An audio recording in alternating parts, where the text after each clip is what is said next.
안녕하십니까 여러분, 정말 반갑습니다. 잘 지내고 계시죠? 비가 온 후에 낮과 밤 사이의 기온차가 생각보다 큽니다. 모두 건강관리 잘 하시고요, 감기 조심하십시오.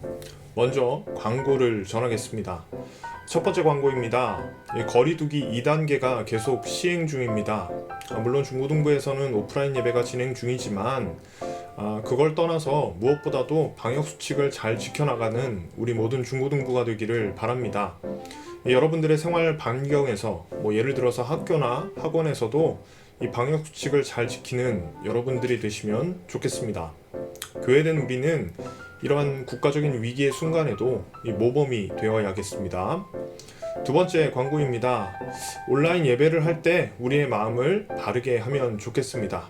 불안한 상황 때문인지 아니면 시험 기간 때문인지 이 온라인 예배자의 숫자가 점차 늘어가고 있습니다. 일반적이지 않은 상황에서 온라인 예배를 드리는 것이 나쁜 것이다 이렇게 볼 수는 없을 것 같아요.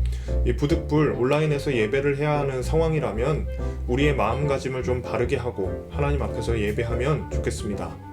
여러분들의 중심을 보시는 하나님을 기억하시기를 부탁드립니다. 세 번째 광고입니다. 여러분, 시험 기간인데요, 힘내시고 승리하시기를 바랍니다.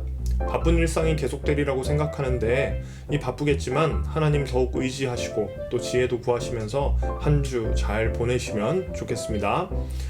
마지막 광고입니다. 다음 주에는 4월달 생일자를 축복하는 시간을 갖겠습니다.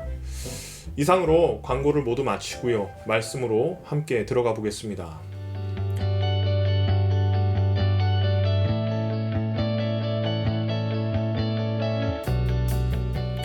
오늘 함께 나눌 하나님의 말씀은 사사기 7장 1절부터 9절까지 말씀입니다. 먼저 말씀을 좀 봉독해 보겠습니다. 여룻바알이라 하는 기드온과 그를 따르는 모든 백성이 일찍이 일어나 하롯 샘 곁에 진을 쳤고 미디안의 진영은 그들의 북쪽이요 모레산 앞 골짜기에 있었더라. 여호와께서 기드온에게 이르시되 너를 따르는 백성이 너무 많은즉 내가 그들의 손에 미디안 사람을 넘겨주지 아니하리니 이는 이스라엘이 나를 거슬러 스스로 자랑하기를 내 손이 나를 구원하였다 할까 함이니라. 이제 너는 백성의 귀에 외쳐 이르기를 누구든지 두려워 떠는 자는 길르앗산을 떠나 돌아가라 하라 하시니 이에 돌아간 백성이 22,000명이요 남은 자가 10,000명이었더라. 여호와께서 또 기드온에게 이르시되 백성이 아직도 많으니 그들을 인도하여 물가로 내려가라. 거기서 내가 너를 위하여 그들을 시험하리라. 내가 누구를 가리켜 내게 이르기를 이 사람이 너와 함께 가리라 하면 그는 너와 함께 갈 것이요 내가 누구를 가리켜 내게 이르기를 이 사람은 너와 함께 가지 말 것이니라 하면 그는 가지 말 것이니라 하신지라. 이에 백성을 인도하여 물가에 내려가매 여호와께서 기드온에게 이르시되 누구든지 개가 핥는 것 같이 혀로 물을 핥는 자들은 너는 따로 세우고 또 누구든지 무릎을 꿇고 마시는 자들도 그와 같이 하라 하시더니 손으로 움켜 입에 대고 핥는 자의 수는 300명이요 그 외의 백성은 다 무릎을 꿇고 물을 마신지라. 여호와께서 기드온에게 이르시되 내가 이 물을 핥아 먹은 300명으로 너희를 구원하며 미디안을 내 손에 넘겨주리니 남은 백성은 각각 자기의 초소로 돌아갈 것이니라 하시니 이에 백성이 양식과 나팔을 손에 든지라. 기드온이 이스라엘 모든 백성을 각각 그의 장막으로 돌려보내고 그 300명은 머물게 하니라. 미디안 진영은 그 아래 골짜기 가운데에 있었더라. 그 밤에 여호와께서 기드온에게 이르시되 일어나 진영으로 내려가라. 내가 그것을 내 손에 넘겨 주었느니라. 아멘입니다. 지난주에 이어서 사사기의 패턴에 대해서 먼저 조금 더 살펴보고 넘어가면 좋겠습니다. 이 사사기에는 일정한 패턴이 이어진다고 설명을 드렸는데요. 혹시 이 네 가지의 패턴 여러분 기억하고 계십니까? 이 네 가지 패턴은 이렇게 설명할 수 있어요. 배교, 심판, 회개, 회복의 패턴으로 흘러갑니다. 오늘 본문에서도 찾아볼 수 있는지 함께 사사기 6장으로 가보겠습니다. 6장 1절 말씀입니다. 이스라엘 자손이 또 여호와의 목전에 악을 행하였으므로 여호와께서 7년 동안 그들을 미디안의 손에 넘겨주시니. 1절을 보니까 두 가지의 모습이 등장을 하지요. 이스라엘이 하나님 앞에 또 악을 행하는 장면과 이것 때문에 하나님께서 한 민족을 통해서 심판하시는 모습이 등장을 합니다. 네 가지 사이클 중에서 이 두 가지의 모습이 나타나고 있어요. 이제 이스라엘은 고난을 당하다가 하나님을 찾게 될 겁니다. 함께 6절 말씀도 읽어보겠습니다. 이스라엘이 미디안으로 말미암아 궁핍함이 심한지라 이에 이스라엘 자손이 여호와께 부르짖었더라. 이스라엘이 궁핍함이 심해지자 그제서야 하나님을 부르짖게 됩니다. 이렇게 미련한 이스라엘의 모습을 바라보면서요, 우리 삶에 적용시키면 안 될 것 같아요. 하나님께 잘못했을 때 회복할 수 있는 가장 빠른 방법은요, 이 궁핍함이 오기 전에 하나님께 부르짖는 것일지도 모릅니다. 자, 이렇게 하나님께 부르짖는 장면, 우리가 전문 용어로 회개라고 부릅니다. 다음으로 하나님께서 이스라엘을 위해서 이 사사를 세우시는 장면이 회복의 도약이 될 겁니다. 우리 12절 말씀을 읽어보겠습니다. 여호와의 사자가 기드온에게 나타나 이르되 큰 용사여 여호와께서 너와 함께 계시도다. 이 장면은요, 이스라엘을 구원하기 위해서 사사를 세우시는 장면입니다. 미디안으로부터 이스라엘을 구원할 사사의 이름, 오늘 주인공은요, 기드온이라고 합니다. 여러분, 기드온이라는 사사에 대해서 들어본 친구들이 좀 있을 겁니다. 이 기드온이라고 하는 이름과 함께 자주 등장하는 것이 바로 이 300용사라고 하는 타이틀입니다.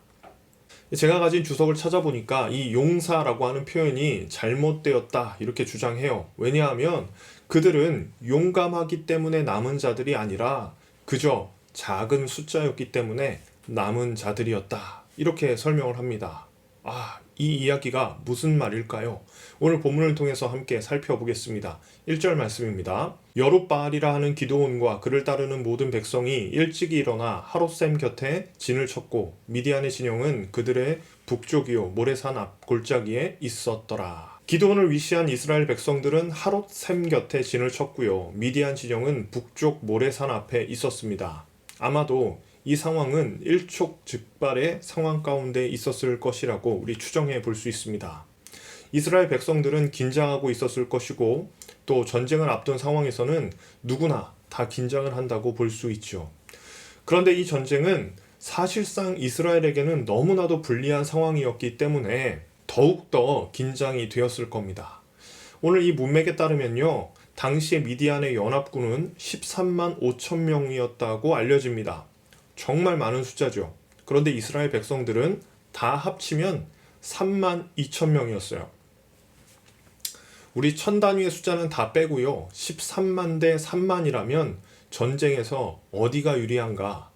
뻔한 상황 아니겠습니까? 당연히 하나님께서는 기드온에게 아마 이 적절한 책략을 주셔야만 했을 겁니다.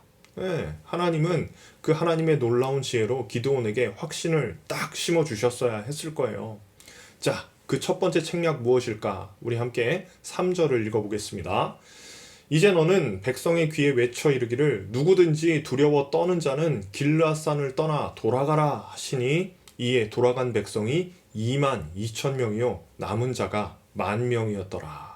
하나님께서 기드온에게 주신 명령 이렇습니다. 누구든지 두려워 떠는 자는 길르앗산을 떠나서 돌아가라. 이래도 되는 겁니까? 이미 불리한 진영 속에 있었잖아요. 13만 명을 상대해야 하는 약 이 3만 명의 군사들이 이 이야기를 듣고 동요하기 시작했어요. 그리고 3절을 자세히 읽어보니까 돌아간 백성의 숫자가 무려 2만 명입니다. 이것만 봐도 이스라엘 백성들이 전의를 완전히 상실했다라고 하는 것을 느낄 수 있습니다. 또 한편으로는요, 남은 사람들이 좀 대단하게 느껴지는 것도 사실이죠. 여러분, 남은 숫자가 아니라 떠난 사람들의 숫자가 2만 명이었어요. 이제 남은 숫자 다 합치면 10,000명입니다. 전황은 더욱더 불리해졌습니다. 이게 하나님의 전술이라니, 이게 너무 이상하지 않나요? 그런데 하나님께서는 이것마저도 너무 많다고 생각하신 것 같아요. 시냇가에서 시험을 하시면서 사람들을 또다시 돌려보내십니다. 5절과 6절 함께 읽어보겠습니다. 이에 백성을 인도하여 물가에 내려가매 여호와께서 기드온에게 이르시되 누구든지 개가 핥는 것 같이 혀로 물을 핥는 자들을 너는 따로 세우고 또 누구든지 무릎을 꿇고 마시는 자들도 그와 같이 하라 하시더니 손으로 움켜 입에 대고 핥는 자의 수는 300명이요 그 외의 백성은 다 무릎을 꿇고 물을 마신지라. 그러니까 이 물을 먹는 모양을 가지고 사람을 좀 구별하신 것 같아요. 개가 물을 핥는 것 같이 혀로 물을 핥는 자들을 따로 세우고 무릎을 꿇고 마시는 자들로 이렇게 나누어서 추려 보게 됩니다. 또 손으로 움켜 입에 대고 핥는 자들을 따로 세워 보게 돼요. 그리고 숫자를 세보니까 이 손으로 떠먹은 사람들의 숫자가 300명이었던 거예요. 물론 혹자는 이 구절을 해석하면서 무릎을 꿇거나 개처럼 핥아먹은 사람들이 이 주의에 집중하지 않고 있었다라고 표현하기도 하지만 이 대목에서 가장 중요한 포인트는요, 사람을 줄이는 거예요. 하나님이 너에게 모인 숫자가 너무 많아 라고 이야기하는 데서 이 중요한 포인트가 있는 겁니다. 하나님은 안 그래도 불리한 상황인데 사람들을 자꾸만 줄이시는데 그 목적을 두고 있습니다. 그리고 이제 300명이 남은 겁니다. 여러분, 우리는 이 300명을요 300인의 스파르타 군대와 비교하면 안 돼요. 여러분, 스파르타에 등장하는 300명의 용사는 그야말로 진짜 용사들입니다. 3천 이상의 백성들, 이 3천 이상의 일반적인 군사들을 상대할 수 있는 특전사와 같은 거예요. 바꿔 설명하면 이 사람들은요 싸우는 법을 아는 사람들이라 이 말입니다. 그런데 기드온에게 남아있는 300명의 사람들은요 이런 용사가 아니에요. 여러분 1박 2일 보신 적 있어요? 1박 2일에 보면 어쩌다 보니 복불복에서 걸려버린 그런 사람들이었습니다. 그러니 이 300명을 이끄는 지도자, 곧 이 기드온의 마음이 어땠을까 우리는 좀 상상해 볼 수가 있겠지요. 굉장히 두려웠을 거예요. 사실 6장에는 그가 하나님으로부터 보여달라고 하는 여러 가지 기적 이야기들이 등장합니다. 하나님 도대체 어떤 분이십니까? 하나님께서는 정말 놀라운 기적들을 이 기드온에게 보이셨거든요. 궁금하면 여러분 사사기 6장 한번 읽어보십시오. 그런데 이 불리한 전쟁의 상황에서 그런 기적들 아마 생각조차도 안 났을 거예요. 지금 전쟁을 앞두고 있는 기드온에게 그런 기적이 무슨 의미가 있겠습니까? 왜 하나님은 이렇게 기드온을 이렇게 극한 상황으로 몰고 가는 것일까? 왜냐하면 극적인 상황에서 하나님의 위대하심이 드러나기 때문입니다. 하나님이 어떤 분이신가를 더욱 확실하게 보여주시려는 목적이 있는 거예요. 함께 2절 말씀을 좀 읽어보겠습니다. 여호와께서 기드온에게 이르시되 너를 따르는 백성이 너무 많은즉 내가 그들의 손에 미디안 사람을 넘겨주지 아니하리니 이는 이스라엘이 나를 거슬러 스스로 자랑하기를 내 손이 나를 구원하였다 할까 함이니라. 하나님께서는 전쟁의 승리를 어떻게 얻을 수 있는가? 이것에 대한 분명한 해답을 주고 있어요. 여러분, 전쟁에서 승리하는 비결은 인간의 숫자, 이 어떤 기술 이런 것에 달려있지 않다는 것을 나타내고 있습니다. 오히려 전쟁은요 하나님께 속한 것임을 드러내고 있어요. 전쟁이라는 것이 크고 작음에 달려 있었다면 소년이었던 다윗이 어떻게 골리앗을 쓰러뜨릴 수 있었겠어요? 여러분, 그 이야기는 너무 유명한 이야기 아닙니까? 또 여러분, 창세기에 보면 아브라함이, 이 한 족장에 불과한 이 아브라함이요 자신들의 식솔들을 거느리고 가서 네 왕의 연합군에 맞서 싸우면서 롯과 그의 가족들을 되찾아오는 이야기가 창세기 기록이 되어 있습니다. 어떻게 이런 일이 가능할 수 있겠습니까?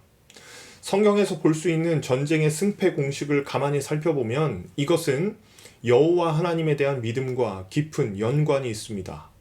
사랑하는 중고등부 여러분, 당신이 믿고 있는 하나님은 어떤 분이십니까? 기드온이 받은 질문은요 바로 이거예요. 오늘 본문을 통해서 우리가 받게 되는 질문도요 바로 이것입니다. 기드온은 이스라엘을 대적하기 위해 나온 미디안의 군대보다 자신의 군대가 더 낫다는 믿음을 가져야 하는 것이 아니에요. 여러분, 자신이 섬기고 있는 하나님의 위대하심에 대해서 분명하게 인식하고 믿음으로 바라봐야만 했습니다. 기드온이 만일 자신에게 남아있었던 이 300명의 용사? 사실 용사도 아니지만 이 300인을 의지했다면 그는 분명 실패했을 겁니다. 그가 이 전쟁에서 이길 수 있었던 단 한 가지의 이유가 있다면 그것은 자신의 탁월한 지도력 때문도 아니고 용사들의 힘 때문도 아니었습니다. 오직 하나, 하나님의 위대하심 때문이었어요. 하나님은요 그것을 보여주고 싶었던 거예요. 이 본문이 우리에게 주는 의미는 정말 분명해요. 현재 예수님을 믿고 하나님의 자녀가 된 사람들은 이 땅을 살아가면서 무엇을 의지해야 하는가, 이것을 보여주시오. 물론 우리는 지금 전쟁을 준비하는 것은 아니지만 이 세상에서 살아가는 것은 일종의 치열함이 바탕에 있다는 거 우리 부인할 수 없지 않습니까? 이러한 치열한 세상을 살아가면서 우리 그리스도인들은 과연 무엇을 의지할 것인가? 이 질문을 던져주고 있는 거예요. 여러분, 미디안 사람들이 의지하는 것은 무엇일까요? 미디안 사람들이 의지하는 거 13만의 군대를 의지했을 겁니다. 이스라엘 백성들이 3만 명밖에 되지 않는다는 거, 아마 자신만만하게 이 미디안 사람들은 자신의 군대를 이끌고 전장 가운데로 나왔을 거예요. 여러분, 그들에 비하면 이스라엘은 여전히 너무 소수입니다. 3만 명. 그런데 하나님은 그것조차도 많다고 하시면서 줄이시죠. 더 철저히 줄일 때 일어나는 변화는 온전히 하나님만 바라보게 된다는 것입니다. 원래 이스라엘 민족은 그런 민족이었어요. 애초에 촌뜨기 이스라엘 민족이 어떻게 가나안 땅을 점령할 수 있었겠습니까? 애굽에서 고작해야 종살이를 했던 민족이 무슨 힘이 있어서 이 고등한 정착민들을 이길 수 있었겠냐, 이 말입니다. 강력한 하나님의 보호하심, 강력한 하나님의 인도하심이 아니었다면 그들이 이 전쟁에서 이길 수 있는 방법은 없었을 거예요. 사랑하는 중고등부 여러분, 우리가 이 험난한 세상 속에서 어떻게 승리하는 삶을 살아갈 수 있겠습니까? 우리는 이렇게 기도할 수도 있을 거예요. 하나님, 우리에게 10만 명을 허락해 주십시오. 아니, 하나님, 우리에게 20만 명을 허락해 주십시오. 아니, 저 미디안의 군대보다 우리가 훨씬 더 많은 숫자가 있으면 좋겠습니다.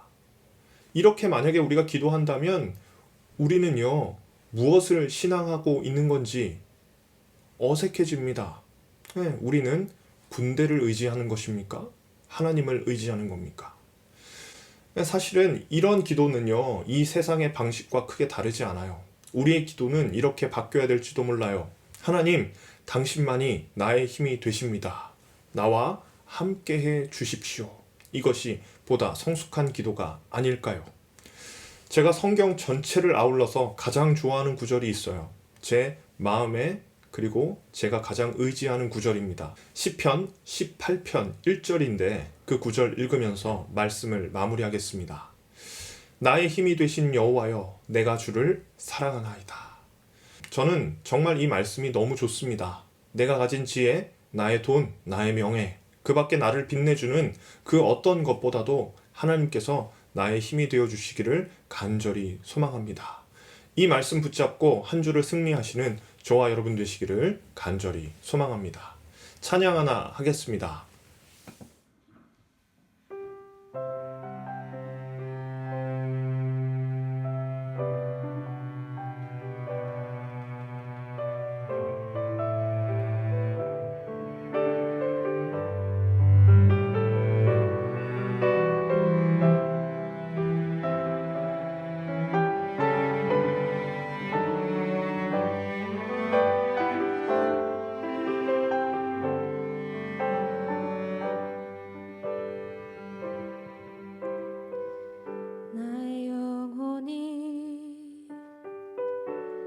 잠잠히 하나님만 바라며 나의 구원이 그에게서 나는도다.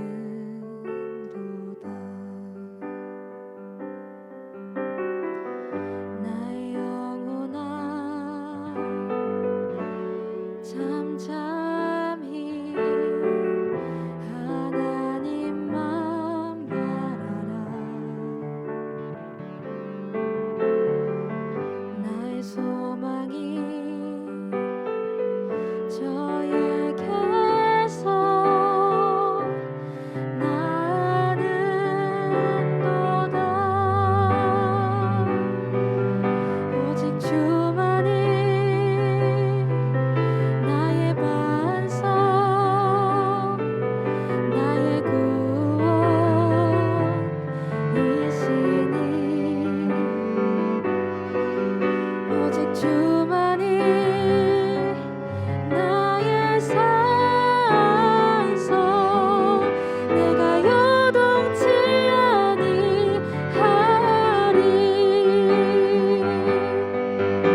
주만이 나의 반석 나의 구원이시니 오직 주만이 나의 산성 내가 요동치 아니하리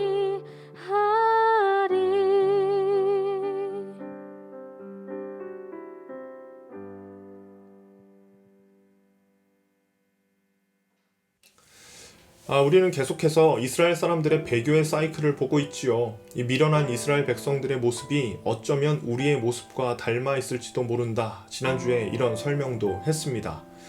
그런데 이 기드온의 전쟁신을 보고 있으면 하나님은 참 얄궂게도 민족의 운명을 놓고 장난하시는 듯한 느낌마저 듭니다. 만약에 제가 기드온이었다면요, 정말 두렵고 떨렸을 것 같아요. 그런데 우리가 섬기는 하나님이 아무런 이유 없이 이렇게 장난하실 분은 아니잖아요. 이 본문 묵상하다 보면 자꾸만 배교하고 실패하는 이스라엘 백성들에게 하나님께서 진짜 보여주고 싶으셨던 게 있는 것 같습니다.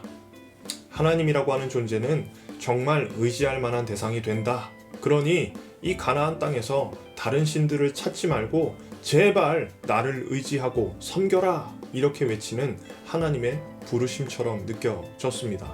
여러분, 이 땅을 돌아보면 정말 의지할 것이 너무 많아서 걱정인 시대 같아요. 우리를 혼란스럽게 하는 모든 것으로부터 잠시 멀리 떨어져서 하나님을 바라보시면 좋겠습니다. 우리의 주의를 흐트리는 모든 것들로부터 환기를 시키시고 또 한 주를 시작하면 어떨까요? 하나님께서는 자신을 의지하는 자들의 힘이 되어주실 것입니다. 중고등부 여러분 모두 사랑합니다. 한 주간도 평안하십시오. 다음 주에 만나겠습니다. 빠영.